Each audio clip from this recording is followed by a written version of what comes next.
गव्हाच्या काढामुळे इथे नॅचरल आच्छादन तयार झालं। या आच्छादनामुळं पाणी धरून ठेवण्याची क्षमता वाढते। त्यामुळं कापसाची उगवण छान दिसत आहे। कापसाच्या झाडावर चांगली टवटवी दिसत आहे।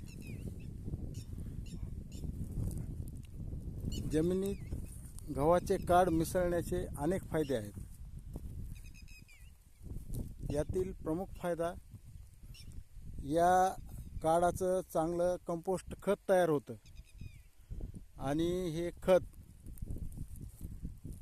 खतामुळं जमिनीचं कर्ब सुधारतं।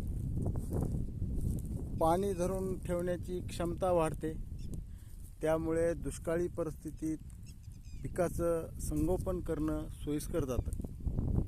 तसेच काही काड्या उभ्या रावलेल्या असतात। त्या उभ्या रावलेल्या काड्यामुळं जमिनीत सच्छिद्रता तयार होते। मुळांना चांगलं हवा मिळते, ऑक्सिजन मिळते।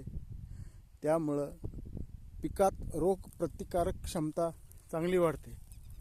इतके सारे फायदे असूनही शेतकरी काढ फुकून देतात आणि आपलंच नुकसान करून घेतात।